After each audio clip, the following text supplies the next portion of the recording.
got the thing. There's 2 strokes, and I was on. And I was trying to. I left the program open, but I went to another program, and when I closed it out, everything closed out with it. After much tumultuous going back and forth, we have finally got Grandpa back on the scene. I can get order 2 strokes, just StreamYard and enter. Yeah. I couldn't find where I got it at. Auntie is on mute right now. I don't know if she's talking to us or not.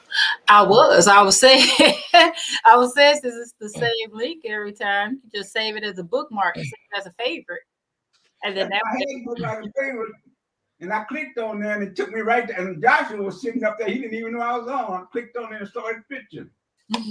Yeah, I was just like, man, I'm not in the studio, so we were sitting there waiting. So I said, "Well, I'll just try something else while I'm waiting." But I didn't close this out; it just closed out itself. Okay. How's everybody? Fantastic. How are you, Pops? Well, I feel much better now because I was thinking, I said, "Oh, no, I know I'm losing it." Well, now that we finally got everyone in on one accord, let's beer in. I see Uncle Pooh Bear and brought something that came wax on top of it, so that's probably a $20 beer. Yeah. Mine. This is.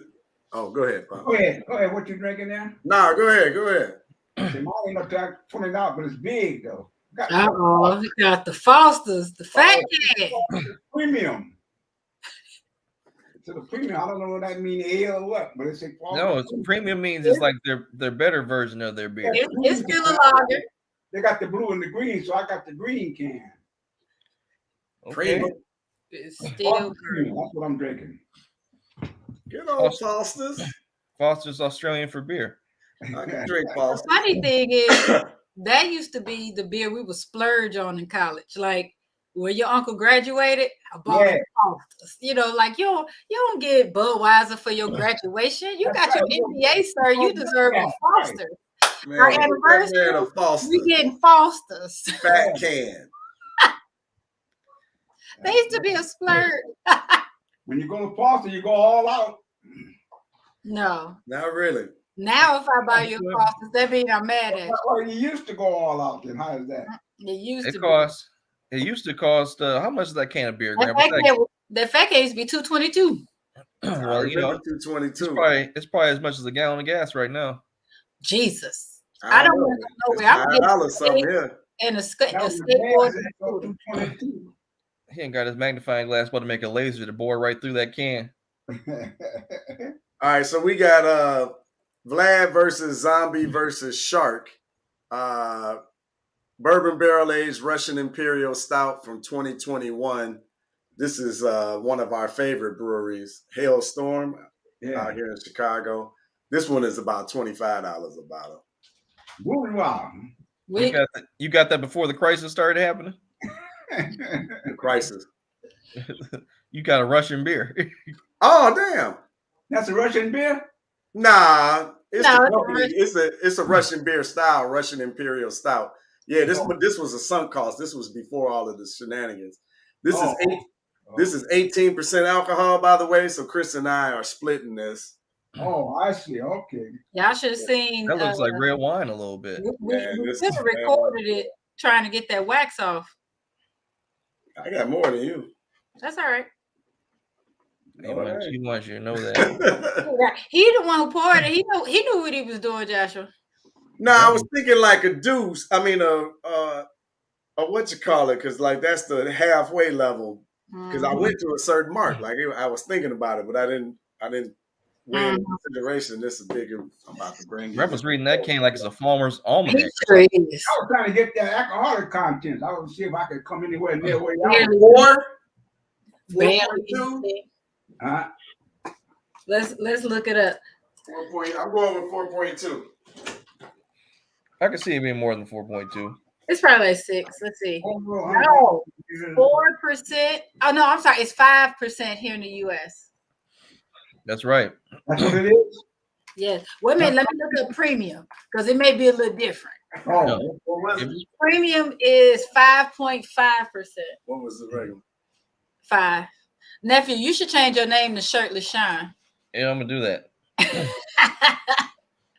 He can't even burp. I was about to say the halfway is up under there. I'm gonna do that right now. That's about it. That's all right. He's trying to make it right, but he still got more than me.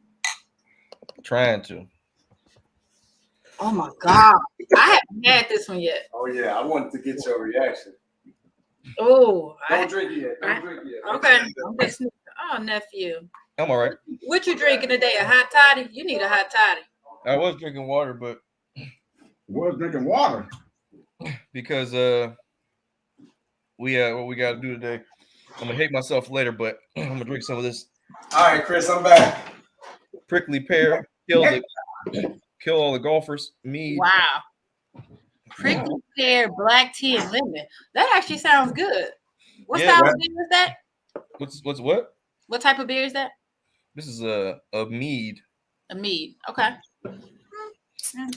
Anyway, it actually might help me because it's a mead.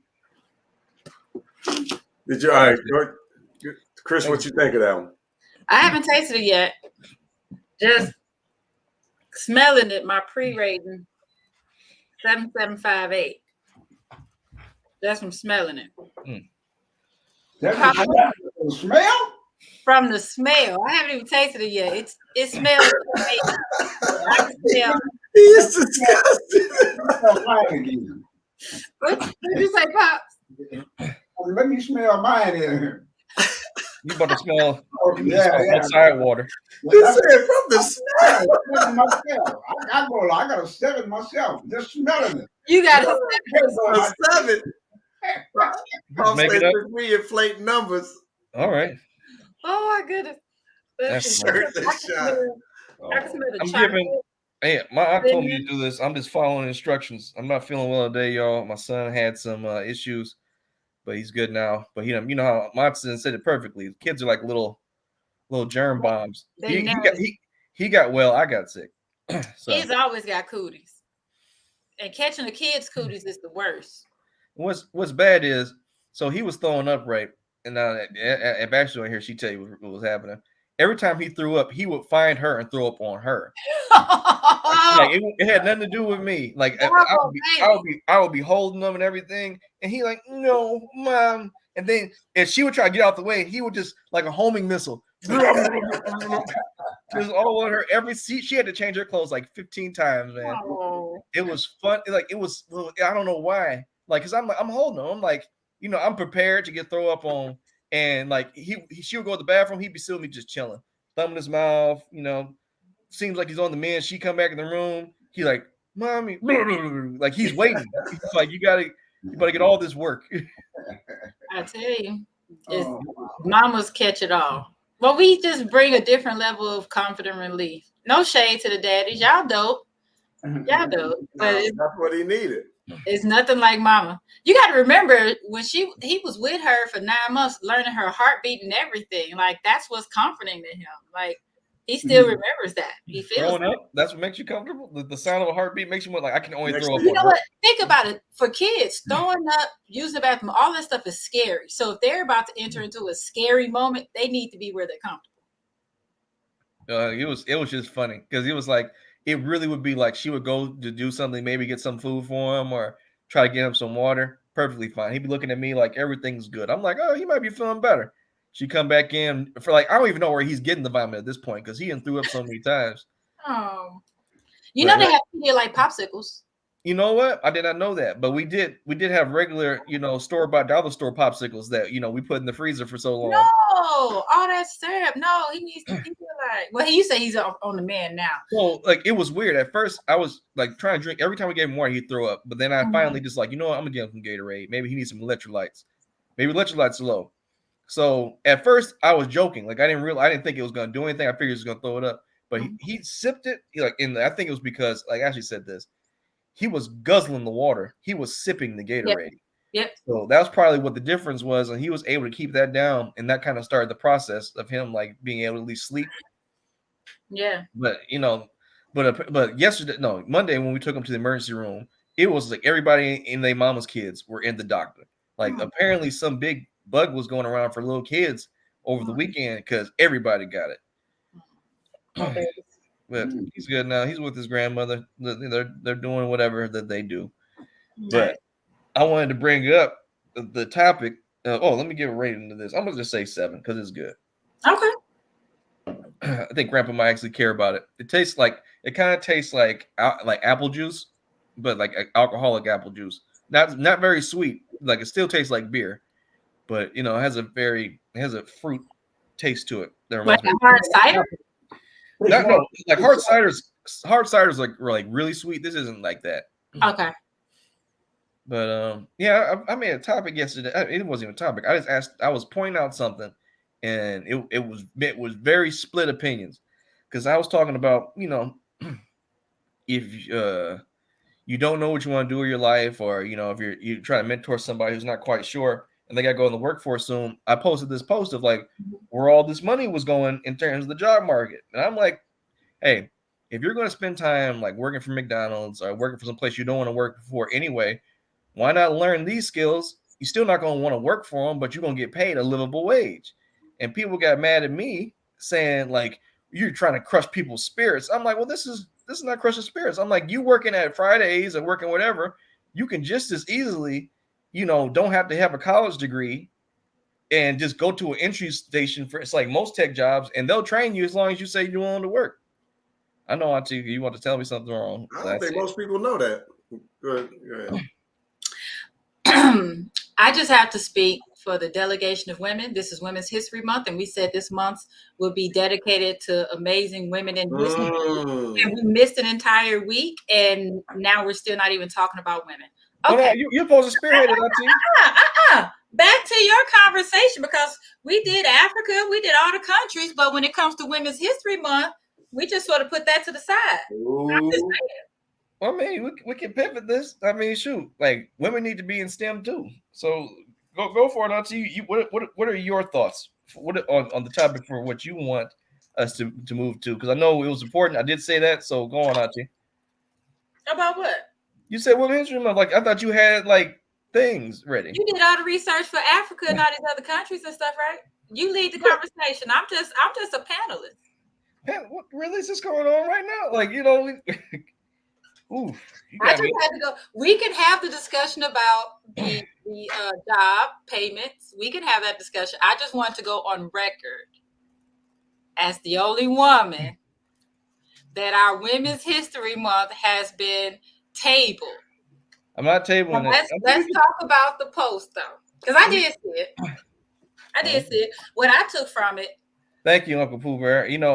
Auntie, that's what will happen. We said we would go through the second deck with the Black History flashcards because Volume 2 is Auntie don't got any mercy for me. She's not going through a hardship right now.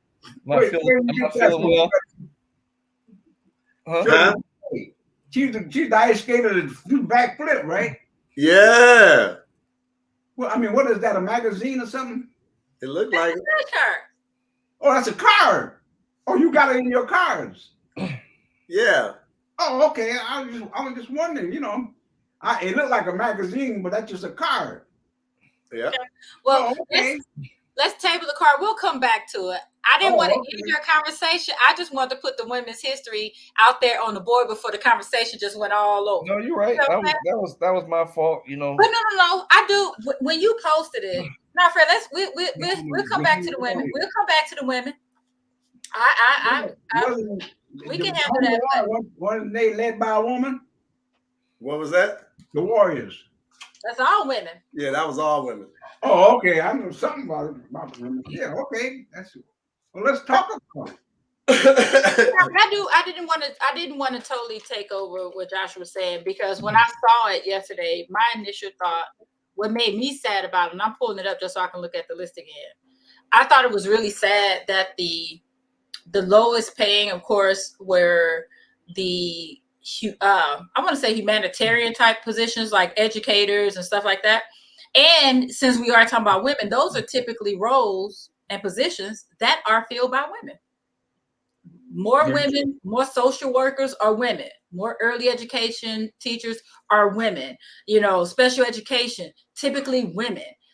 So it was just like, all health services, a lot of that stuff, those are typically women. Whereas, as you mentioned, the STEM, the boys and young men are directed towards, they're geared towards, as the women are geared towards all this other stuff, and the money is going towards the STEM stuff. So it still ties in. But when I saw that was the first thing I thought. I was like, that's so sad. The people who are actually putting in the time and the effort and really having to dig in to make people better, not just systems, not just companies, but people.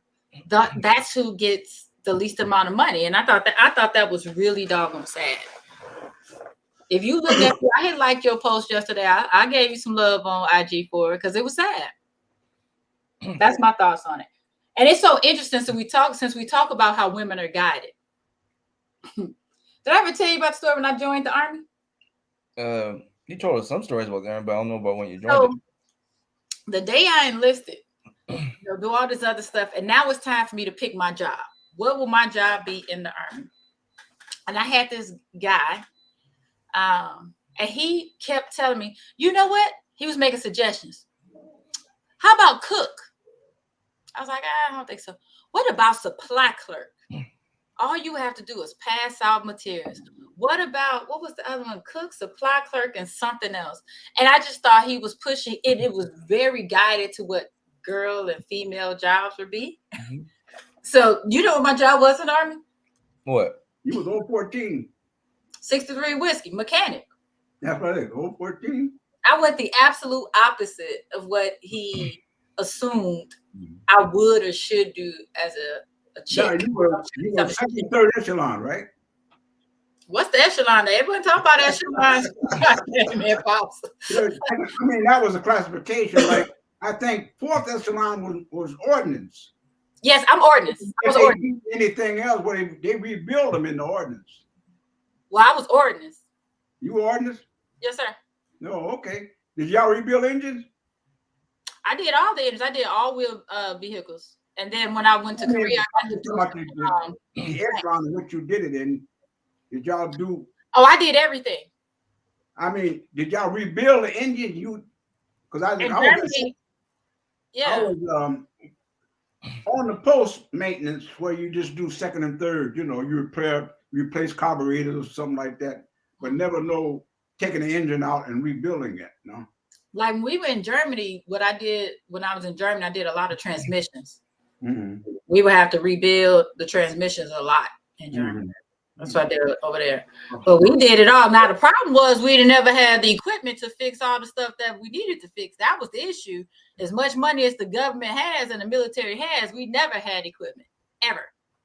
So I ended up doing little small stuff like that because that's all we had the materials for.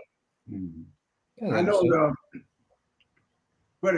your grandfather, George, he worked for ordnance. It was an ordnance depot down in out near Fort McCullough, Anderson, Alabama, was an ordnance depot, and that's where he retired from a military ordnance depot. But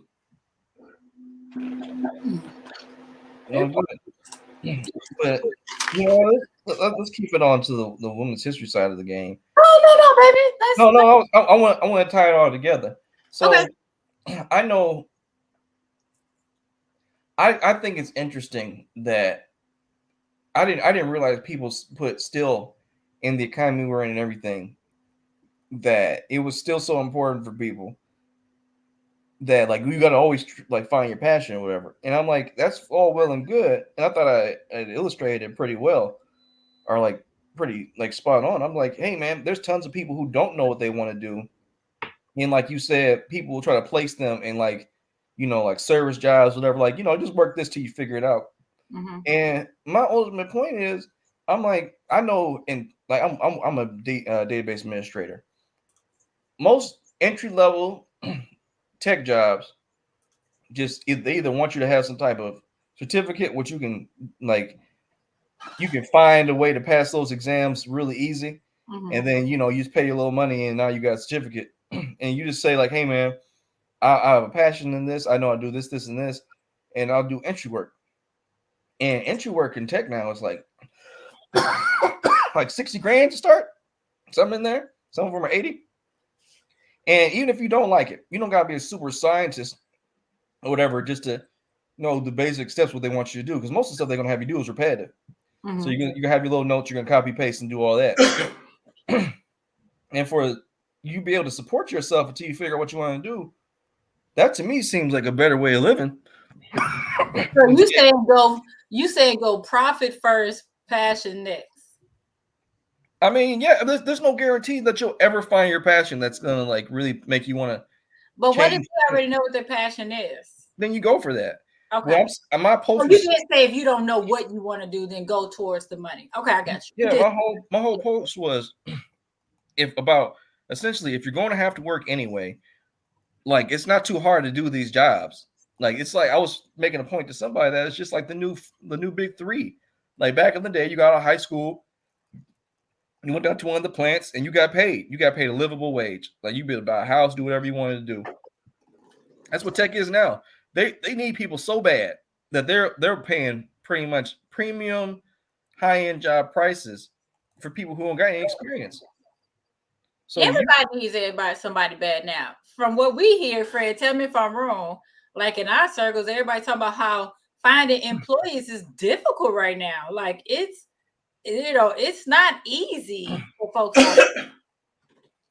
I think like both y'all both like saying the same thing in the sense that the American workforce has been, I mean, American education just been undermining the people overall in general. So it's just harder to find good people at any level. And like, Sean, I hear what you're saying, but like to even approach, I'm going to go get a certificate to get a tech job, that takes a certain type of mindset.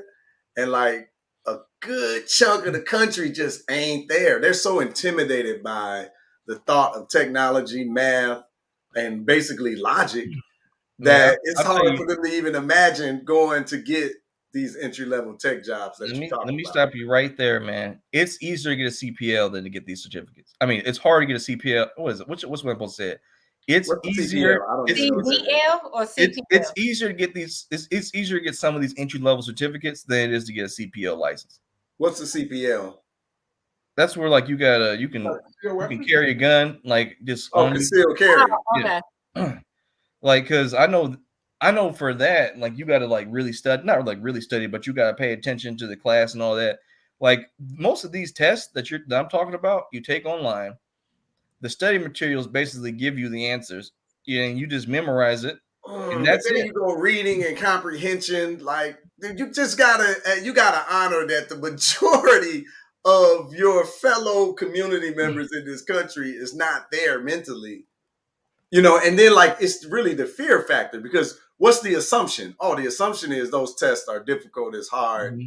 Oh, it's just easy for you, Sean, because you're smart. You know, y'all type of people, y'all are intelligent. And to go get a gun license, that's more apt of the average American thought. Yeah, because I need a gun. Like, of course, if you're gonna have a weapon, you gotta have weapon understanding. Like that's just a different. I don't know. Like the American educational system, man. I get what you're saying. I'm just saying anybody into those type jobs in the tech field.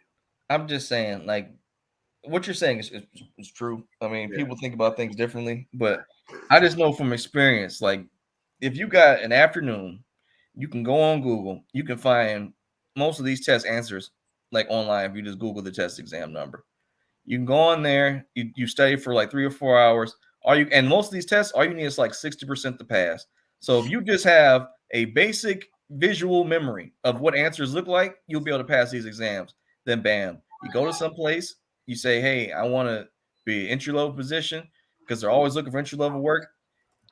And because like it's like this, after you do stuff for about a year, you pretty much got enough experience to go out and get like a little bit more money somewhere else. And I have to work as hard, because like the entry-level people, they throw everything.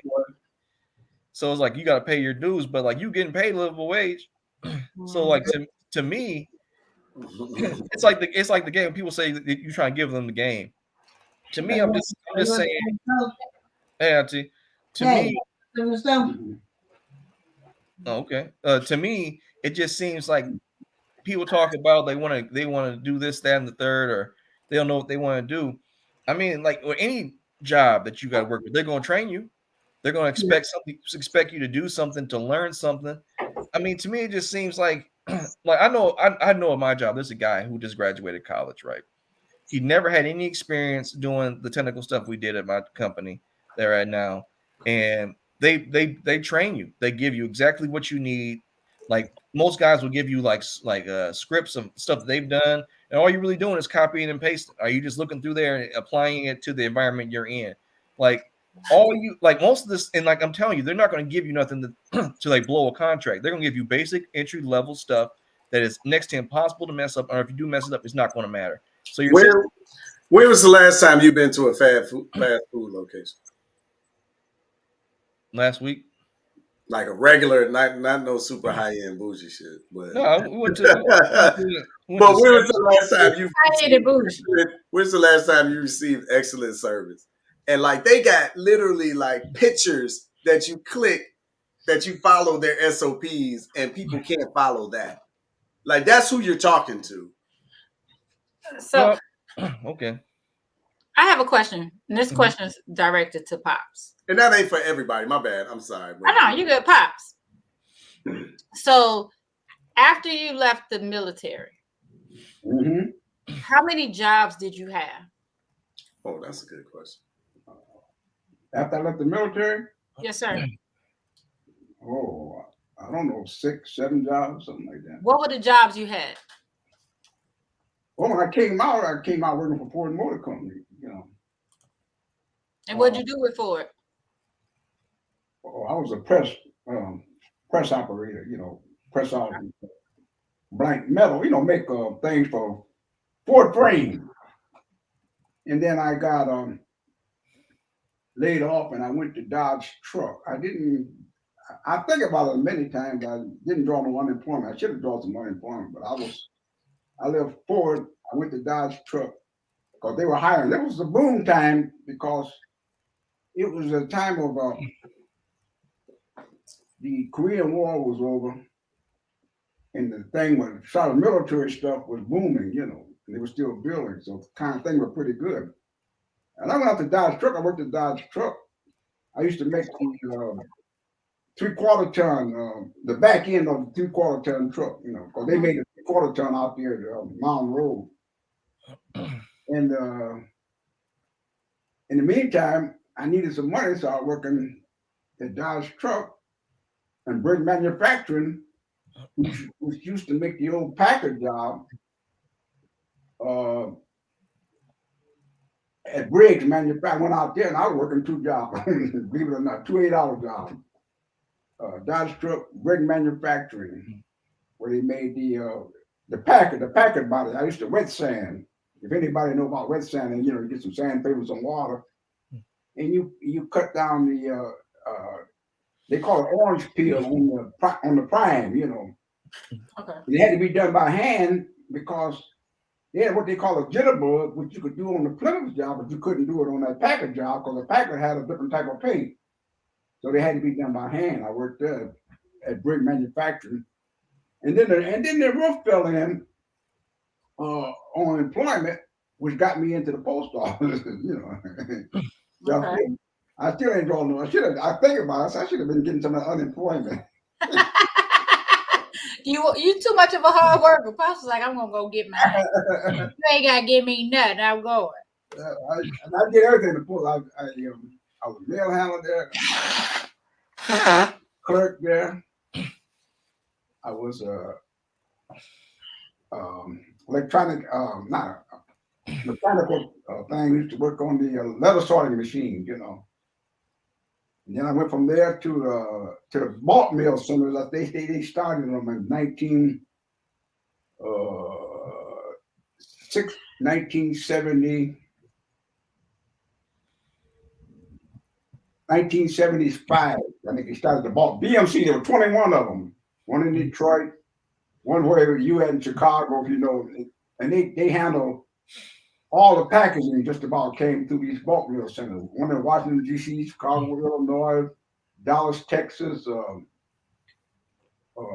you name it, New York City, all the big cities. And that's where I wound up, you know, working there at bulk mill. That's why I retired from the post office bulk mill. And what were you doing for the post office when you retired? Technician at the BMC. Mm-hmm. Yeah, technician. You know, on it. It was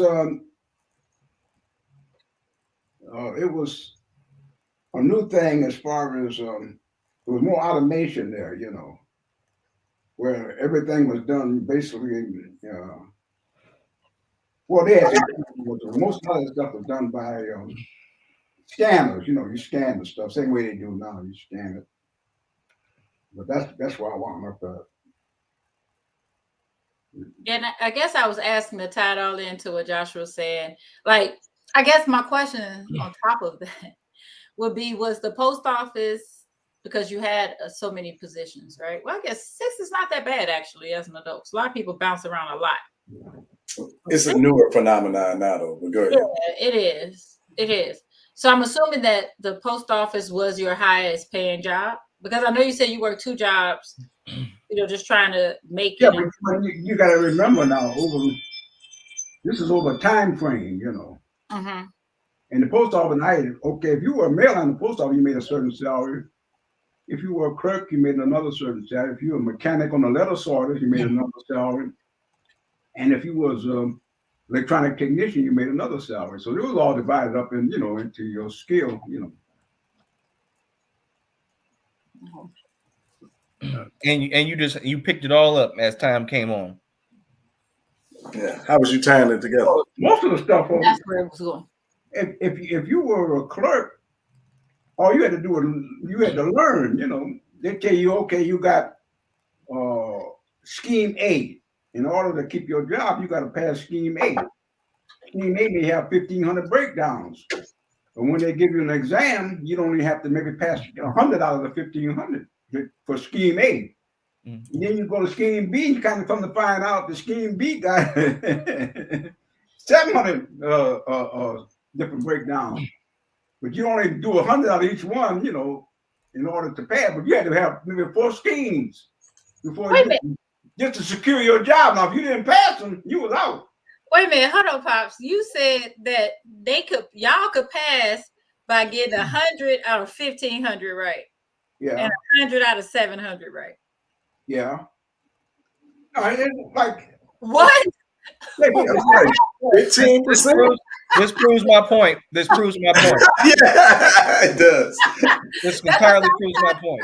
You picked up a question, but that's why I was trying to go with all of them. But go ahead, wait a minute. 100 out of 1,500. What?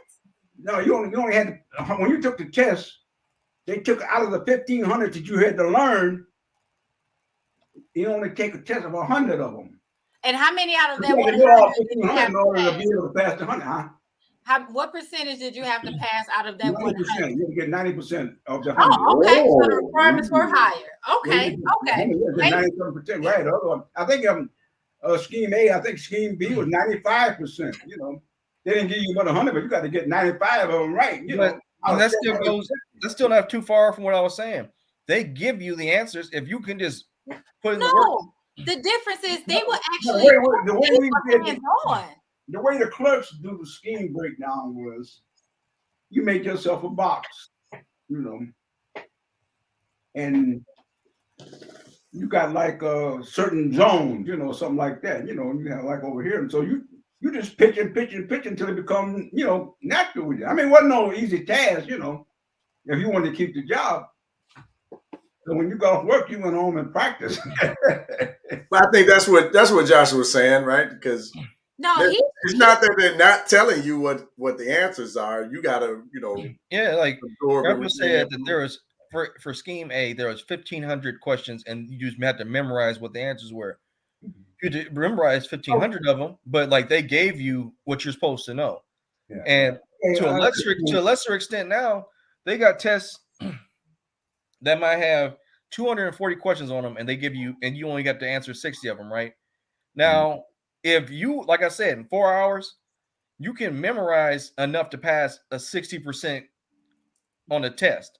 Like just memorize, because a lot of the questions now are either a variance of each question. Like you'll see like 240 questions, and they divide it up to the 60. A lot of these questions are going to have similar verbiage. and it's the same answer.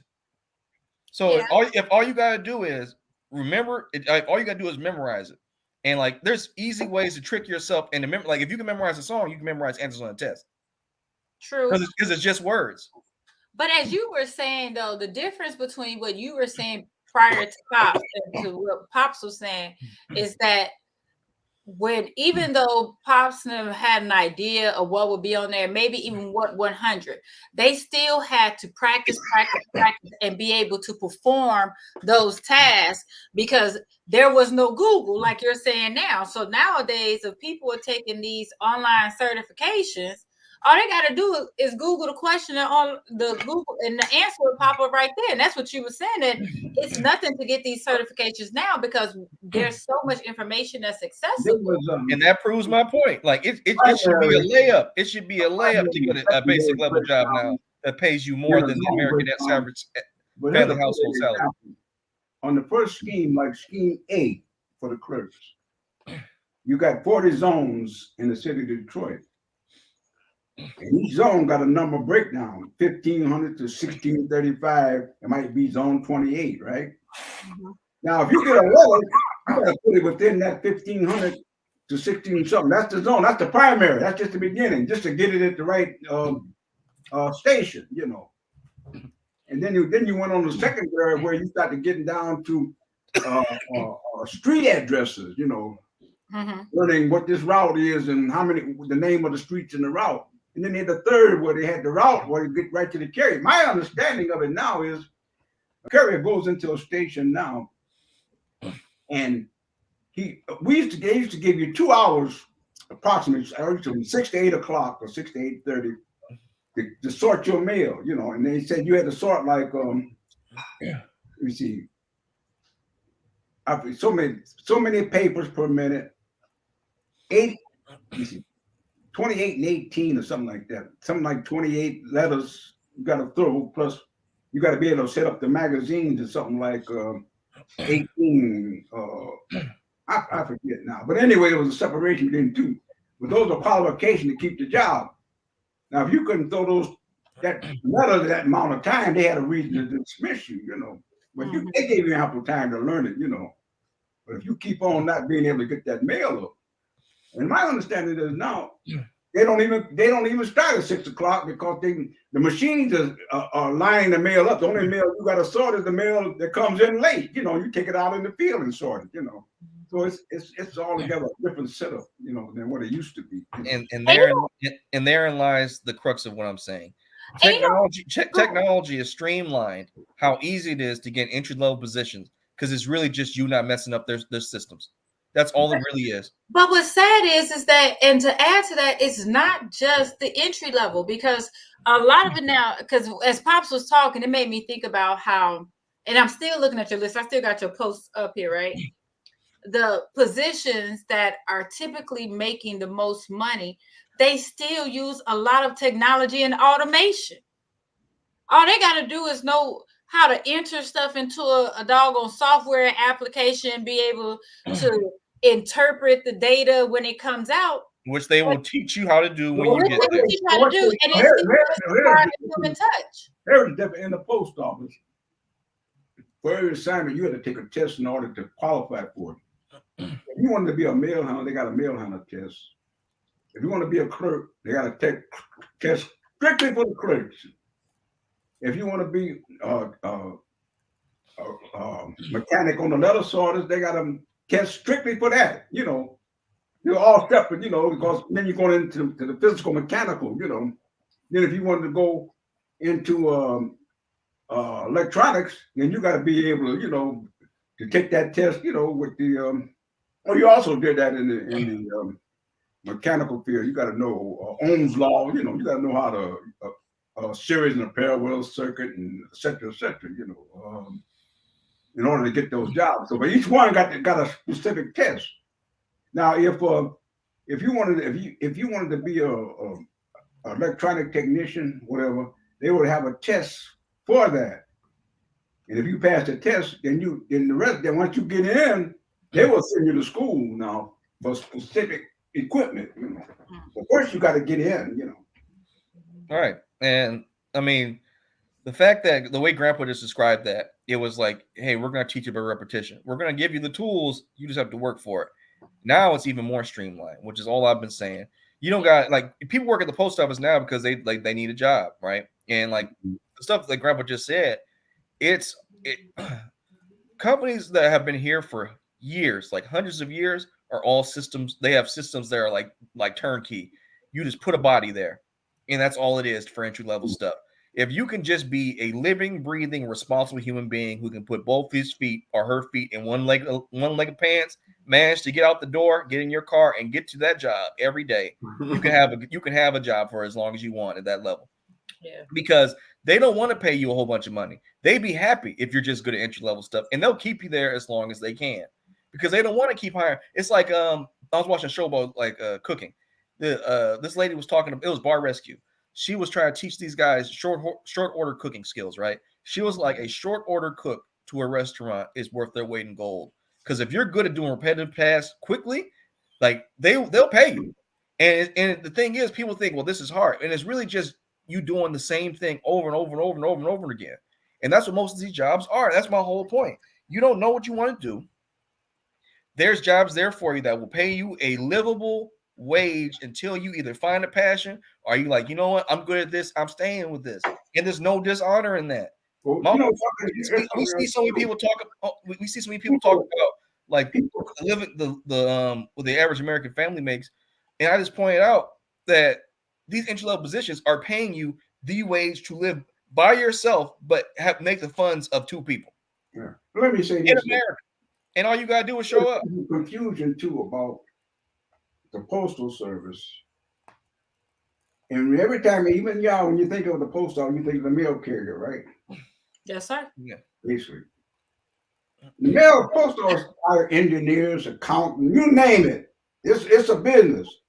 And everything that you doing out on the outside, you doing on the inside because that's a business, you know. They got people that are doing all kind of research problems, you know. So it ain't just carrying no mail. If you was accountant, you could go to the post office and get you a job. You want an engineer, they could go there and get you a job. You want to whatever you wanted to do, you know. What I'm trying to say, it's a big organization. It don't just take in just carrying no mail. You got mechanics, you know, and say these trucks are going on the road or something. They have to be repaired. Yep. Well, you go in as a mechanic. They send you to Oklahoma to teach you how the post office do their job. They make trucks, you know. They'll teach you down there, and then you come back to the place and you work as a mechanic, you know. But I'm just saying, it's way bigger than people think in some sense. You think of the mailman, but they got the accountant, the engineers, and the social workers, and you name it, you know. That's how big it is. The point I was making, Grandpa, is the effort to just getting your foot in the door. If you don't have to have passion for it. You just get in there and they give you the tools to succeed if you just work and pay attention. Like some people, like Uncle Pooper said, can't do it. And I get it. I understand. This where some I'm like, if you can learn, like there's very intricate things that are in the food service industry or in like, say you do lawn care. There's very intricate things that are involved with that. Like, did you have to know about like pH balance levels for soil and things of that nature? And people who are really into that become really successful, make a lot of money. Yeah. But the barrier to entry for those jobs and tech jobs aren't that different. You can go to Google, right, and get an entry level programmer position right now, and you don't gotta have any type of college background or anything. They will put you through a boot camp, pay for your whole thing, and now they got another programmer. That's what Google is doing. They got Amazon's doing it right now. If you got an Amazon account, hold on, Grandpa. If you have an Amazon account right now, they will teach you how to do AWS for free. All of it.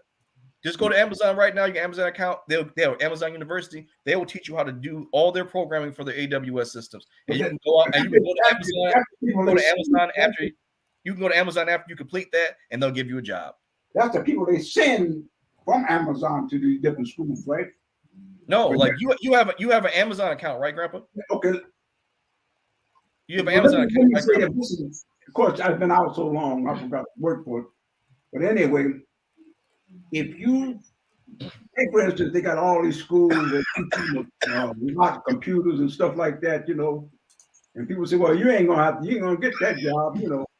Well, here's the thing about it. It wasn't a matter of that is getting into you go anything as a sweeper. When they put the thing up, they need so and so they got it on the board, and they're gonna be a test for it. So now you've already been to the school. It may not be the best school in the world, but you learn the basics, so you move on. But the ideal I'm trying to say is you get into the organization, then everything is open to you. That's what employees. You got a board up there. We're saying the same thing, Grandpa. Who can apply for them. We're saying the same thing, Grandpa. I'm just saying. No, I'm not denying what you're saying. I'm just saying about what happened. A lot of people think that you can go to these schools and can't get no job. You can't go there and to the place where you want it and offer this one because they ain't going to accept it. But once you get inside and they put the job on the board, then you can pass the exam and go on and further.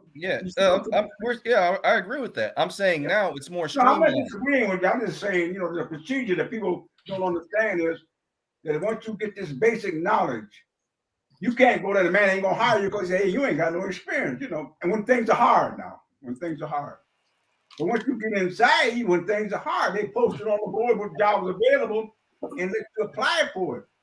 And you take the examination for it. If you pass, then he put you into his system of doing things, Yeah, Grandpa. I'm not saying I'm not disagreeing with that.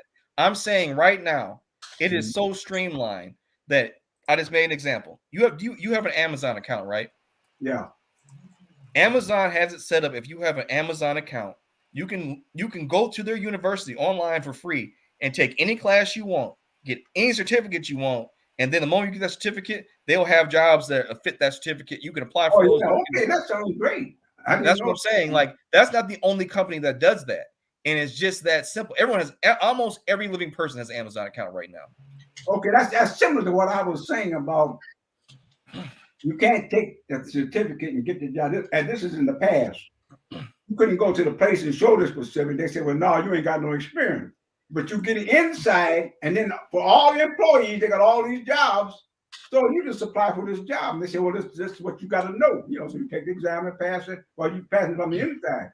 But you can't take that certificate and get no job from the outside because they want people. No, I agree with that. I mean, shoot, Oracle's been doing it for the past half a year. We can go on Oracle University. You can set up your own free Oracle account, and you can take any class for free and take any test for free. These tests are only $200 or $300. You can go on there. They will give you all the stuff you need to do to pass. And there's even sites that will give you the specific answers for the specific questions on these exams. And like I said before, entry-level exams. Cheat sites. Yeah, cheat sites. And like you go to Oracle University, you sign up in entry-level position jobs, their exams, you just got to get 60%. If you can mess around, and statistics you get 50%, just playing whatever. So if you study just a little bit, you'll succeed. And you work at home. Yeah. Yeah, I want to apply then. No. I'll sit there all day long. I'm sitting there with the TV. I might well be making some money. No. You mean tell me they'll teach me? Yeah, they'll teach you. I think about to have a bunch of stuff from Grandpa from Amazon. He about to be like, hey, Crystal, I got another certificate today from Amazon. I'm a supply chain manager now. That's better to hear, But that's like that goes to a different part of what I was trying to make. I wasn't trying to make it. My ultimate point wasn't that you can use this to climb up the corporate ladder. It's that if you don't know what you want to do, there's other routes to take than what they kind of push you to. Because they're like, people will try to make it seem like because you don't have education or you don't know what you want to do, that you're just a ne'er-do-well. And they kind of push you into jobs that they're like, oh, whatever, you can just do this because that's what they think of people. But all I'm saying is, if you don't know what you want to do and you got some time on your hands or just access to the internet at all, you can improve your life standing and while you try to figure out what you want to do. But you also need to add that you like math. Because what I'm also right. He just in the tech field. He just leaving that out casual. That the money goes towards math and science. That's where the money is going. Everything else, nothing else on this right side is math or science. Everything else on that left is math and science. So not everybody, and I guess, for some reason, well, I'm not gonna say for some reason, we know why, but more weight is given to those who are mathematically, scientifically inclined. They earn more money than these philosophical and theoretical and humanistic positions that they feel everybody should have. So it's not that any and everybody like, you know what, I don't know what my passion is. Let me go be a chemical engineer. No, fam, that don't happen. I have to have an inclination for the bigger maths too. This is not your basic math. This is the maths I don't even remember that, or I never even got a chance to take in college. You know what I'm saying? Like, the average person isn't going to jump into pharmacy, mechanical engineering. Like, I remember, I can when our oldest, when he was in high school, he knew he wanted to do some type of engineering. And I remember we took him, doing the college tours, and we went to the Milwaukee School of Engineering, and they talked about all the different types of engineering. And there was some engineering we had to Google, like, what the heck is that? Like, what is that? But the average person is not just going to be an aerospace engineer. That's, yes, the money. I'm glad you said it like that. An aerospace engineer. Engineer. But it's the truth. Aerospace engineer. Aerospace engineer. When I was going to school, especially junior high and high school, they had a lot of trades. You could be carpenter. You could be a machines, whatever you call them. I can't. Metallurgist. Huh?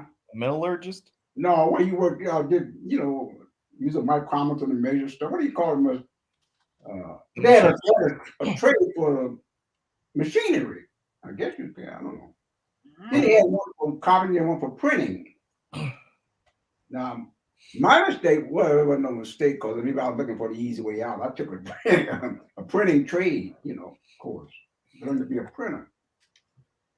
But the only thing about that was nobody hired no black printers. So if you wanted to be a printer, you had to find somebody who was a fly-by-night print shop and work for them, but you wouldn't get no scale wages, I'm just saying, so those things, just like mechanic, you could go to school to be a mechanic, but the dealerships didn't hire no black mechanics, Right. So, hey, you got to think, so if you want to fix cars, you got to fix cars in the alley, So, yeah, you've heard of the alley mechanic. What? My man right here. Huh? Right. Yeah, he right. He stay right there. Right there, right on the corner. you know exactly where I'm pointing. Yeah, we got one right there. He always got at least 4 cars parked in front of the house. Oh yeah, well at the time that was he couldn't work for no Dodge, no Ford, no nobody. See, and the same thing was with carpentry. You could learn the carpenter skills, but you couldn't get no job as no carpenter. You could do some off work, working with somebody to help them doing things, but you couldn't get no regular 8 hours, 7 day a week, a 5 day a week job as a carpenter. Or the second, they taught machine operation. And I'm trying to think of what the name of the course was.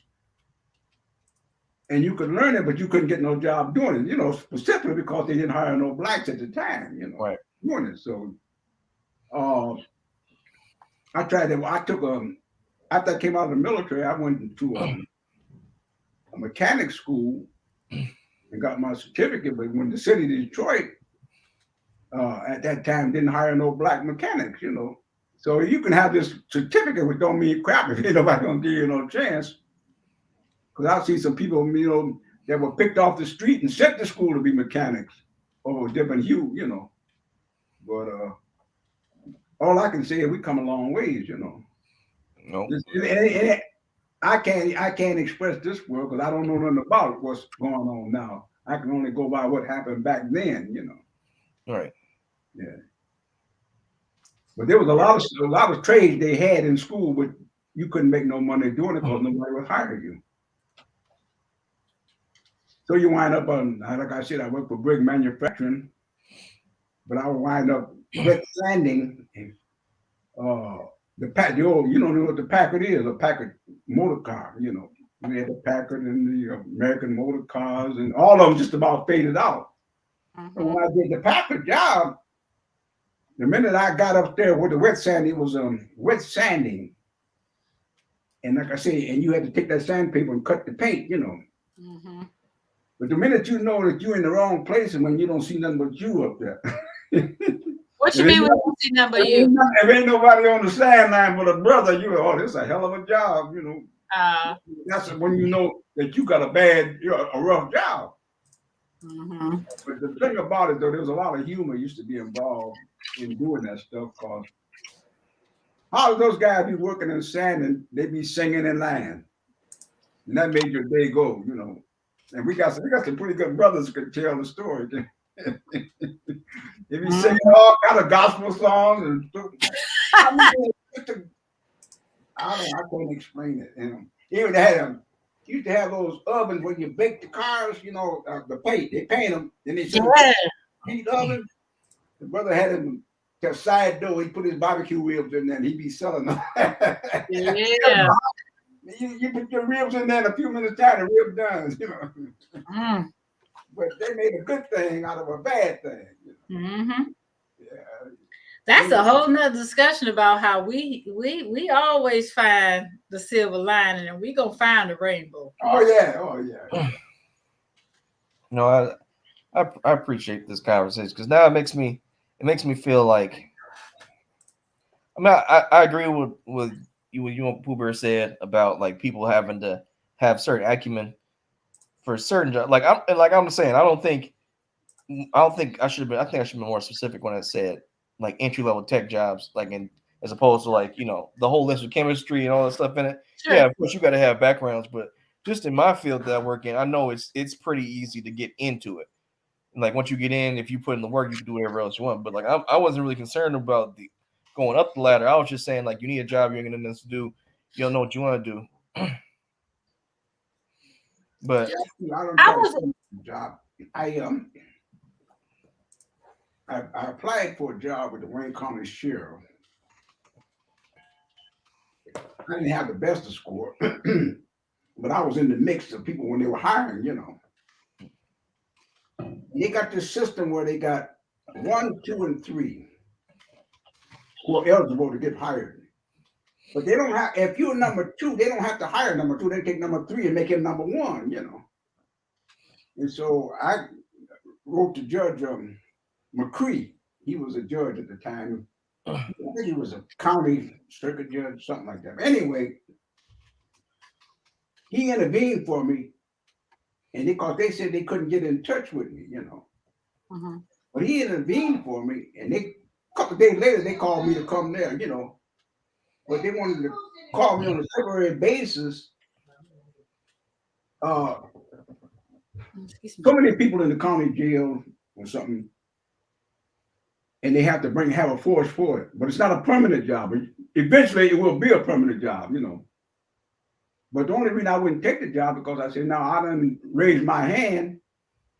And at that particular time, you know, the folks gonna say he's a troublemaker, you know. Within that 90 days, they can get rid of you, you know. So I came to the post office, but I had a chance. But then I thought about, I know how the system works, you know. You make a little noise, man, you're in trouble. Right. And so I didn't take the job. And Joshua, what you were just saying about the entry level part and not saying that you necessarily going to move up, that's also what I was thinking. Like, okay, sure, these tech companies may let you in at a specific price point, and it's just rinse and repeat every day, like, right? But when it comes to actually growing to be able to make more money, because what is not said on here, you said, so honestly, that's a decent gap. So from the 2 posts that you have, the 2 pictures, 58,000 is what they said is the median salary for health services, which was on the lower end, right?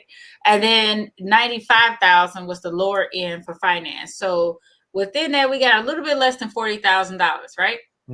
Where's the typical entry level person at these tech companies? Where are they falling on this? Yeah, like I said, entry level position for like a say an analyst or like a associate consultant. You making like 60 grand, maybe 80 grand, depending on which house it is. That is so foolish to just be able to copy and paste and repeat. My goodness. But it's the mindset that y'all pointed out. Like people think it's hard, but it's not. But and that's what I'm saying. What are you getting paid for then if it's not even difficult? Like I could understand getting paid $110,000 to be an aerospace engineer, since y'all want to talk about how I say that, because that takes some time, that takes some investment with your time, that takes an education. I can get being paid that. You mean to tell me that someone who can just copy and paste, rinse and repeat is going to make maybe just $30,000 less than me, and you really just copied and pasted? Well, that's what I want to see the chart of, nephew.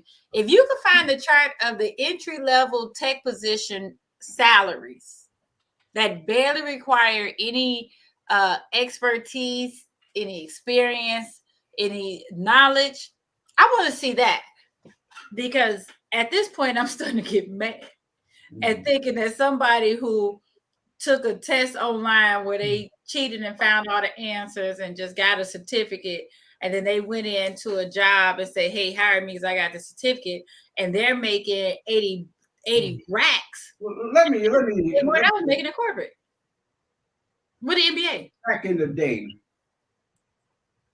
in my community, or in the Black community, just about, I say my community, people with degrees were limited. You're not as dark as him, though. In other words, I know of two people who had degrees that. But no, go ahead, Pops. You said you had a few people. You knew a few people. Don't pay attention to your son. You knew a few people who had degrees and what? No, they were bringing that 18%. Both of them graduated from Morehouse. Mm-hmm. So you know what that means. They were ministers. So getting these engineering, the experience, your mathematics for engineering and all that, in my day, it was something that you didn't need because you figure you ain't gonna need no math. Okay, say for instance, I may have got a C in math, what he taught decimals, fractions, and all that stuff, right? Right. You don't really get into it because there ain't gonna be no need, because your aim is to get your job at Ford Motor Company or some other place. You know, sometimes that's what we're talking about. Uh-huh. That's what Josh was talking about. But nobody. What I found is people outside of Michigan don't really understand. When you say that, like Josh, when you say get a job at the plant, everybody don't get that the whole life ambition is to grow up, graduate or not, but get the job at the plant, spend your life at the plant, retire, and that was the good life. Like nobody outside of Michigan understands that. A neighbor. They probably got a similar story. With the 99 Pursuit Squad, the Tuskegee Airmen. But he was a bombardier because he went to Wayne State when the war broke out. So he got part to be the 99th, right? So when he came out of the service, he was making an unbelievable amount of money. They wouldn't give him no position, of authority, but they gave him a good salary.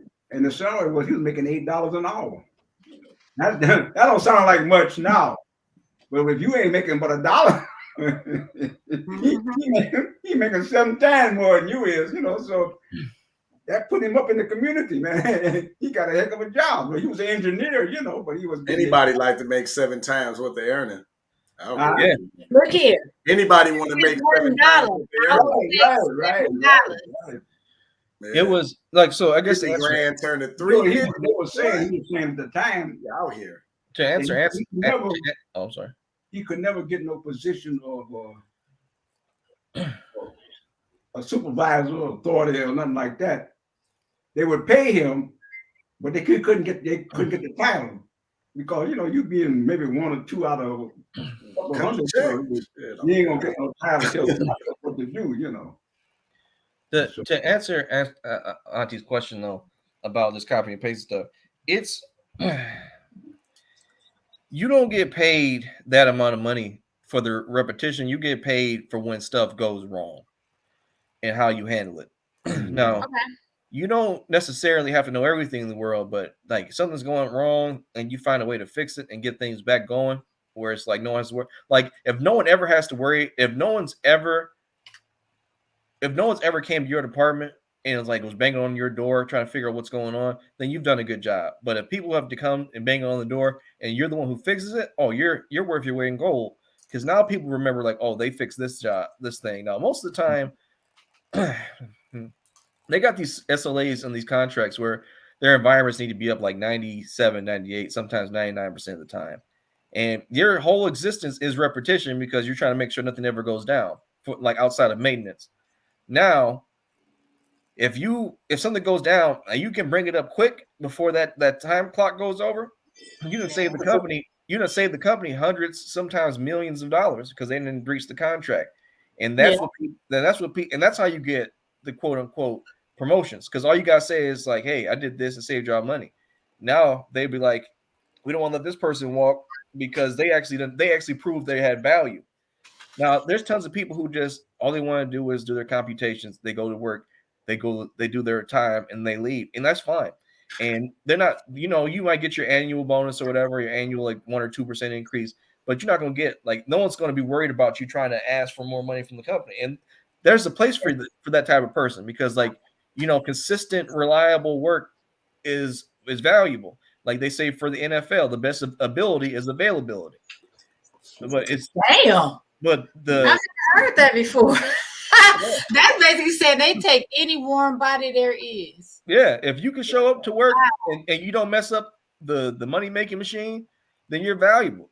It's the fact the only it's the two ways of how you get fired. It's like not to fire. It's how you get fired. It's also how you get promoted. When something goes wrong and you can't fix it, they're like they got to have somebody to offer up. That's going to be you. But if something goes wrong and you do fix it, now you got social capital. You got social equity. And when them times you get the bonuses or you get upper new level, they're like, well, they came through, and that's it. But there's only a few times in my life where I was contracting where I felt like, man, for both of them, that like I was gonna either lose my job or that I had the ability to ask for more money. So it's like whenever those things happen, you got to take advantage of the opportunity. Okay. So that's the answer to the questions you were talking about. Like, I don't see why they're repetitive. I mean, think about it like you said, aerospace engineer. It's repetitive to make sure you make that plane exactly the way it's supposed to be made to stay in the air. And they pay for that consistency because if you don't, you're going to die. Yeah.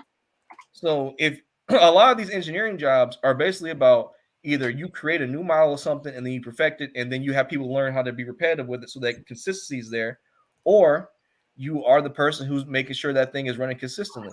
Because people don't care about the bells and whistles. People don't care about what when you're working. Like if you're trying to explain something to people, they care about how many planes you get out this month. Like did any of them crash? What's the statistics on them? And how can we make our bottom line look better? And that type of employee people love because like they're happy where they're at and they're happy to pay you. They're happy to pay you the absorbent amount of money to do the same thing over and over again. And there's two things I'm gonna say on that. And maybe I'm gonna say it, and we probably gonna have to table it for next week's conversation because I got a feeling it's gonna be like pow, pow, pow. But the first thing is your uncle shared a video yesterday, right? We're talking about there are two things. Let me go with the easy one first. Mm-hmm. There's a book by Michael Gerber called E-Myth, right? Mm-hmm. And in the book, he talks about not hiring extraordinary employees and hiring ordinary employees who can do those monotonous routine jobs, right? So that if you lose somebody, it doesn't crash your business. E-Myth is for entrepreneurs. But it was a great message when you just said that. It made me think about that. But what I've also thought about when I keep saying that it's frustrating is because, here we are. Both of our children have been to college.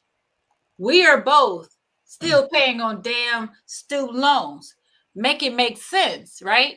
So the other day, your uncle shared a video where this guy is talking about how we go to college, we spend all of this money, and all of the money that we spent on college is not a tax write-off.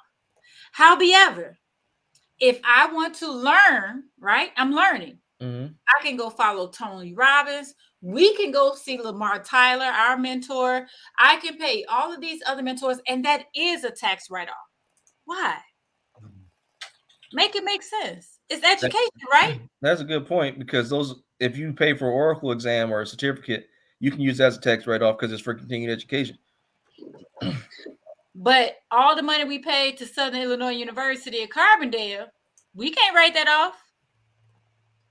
If we're lucky, we can write off our interest that we paid on those loans. Make it make sense. The math ain't math then. And so when you tell me that someone who didn't go to college and just spent a couple $100 and found some good certification cheat sites can just go on and make 80 to 90 racks, which is typically more than a lot of folks who are making straight out of college. Like, it's frustrating. That's a good point. This is sort of like a time, was a change in time, when a person made a certain amount of money and he was able to do this. He might have been really like it is now. The person hardly can't send his child to college now with what, $175,000, $100,000 a year, something like that. You know, for room and board. Some of them. Okay, so the difference in the times was maybe 30 years or 40 years ago, it wasn't nowhere near that. You could afford to do it. What I'm trying to say. What I'm trying to say too is that, like I might have mentioned to you before, they didn't allow you but 2 years to pay off a car. Now you get 7 years. You know what I'm saying? So 2 years, if you can pay off a car in 2 years, maybe still send your kid to school. There's something wrong with the system. In other words, the salary ain't keeping up with the times. Math ain't mathing. But everything is going big, but you ain't make.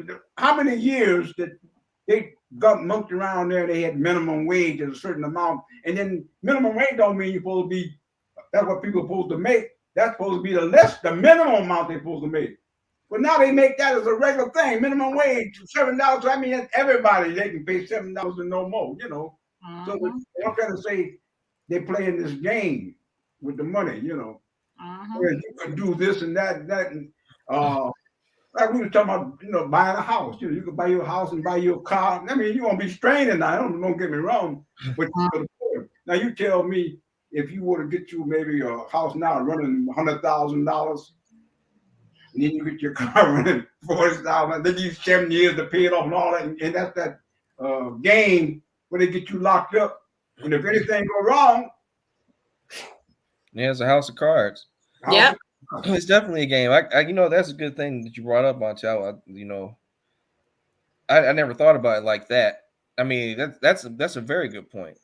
You should be able to write off your education as a tax write-off because there you go. Dang, we can, like, even at this point now, the amount of books that we buy, we can write off buying books. Just a book that we just want to read. But if it's attached to a class, a whole bunch of books over here. I can write off my book. Ago, the black man, not the black man, but the poor man had a loophole. With the taxes, they say gasoline you could write off, food you could write off. And then you could say, well, this is my chance here. I spent so and so much for food when you didn't because you didn't have the money. But you can say, do this. That way you can get a tax rebate, right? When they lock it all, they say, well, you can't take no more food, credit for food and no gasoline when you got to go to work every day. We'll give you a flat sum. All that's in there. Now, where's your loophole? How can you exaggerate like everybody else? You know, instead of telling you eat the hamburger, you're telling you was eating steak, you know, for a long time. But it got to the place now where you can't even. What Grandpa's saying is purely hypothetical. He never did this on his taxes.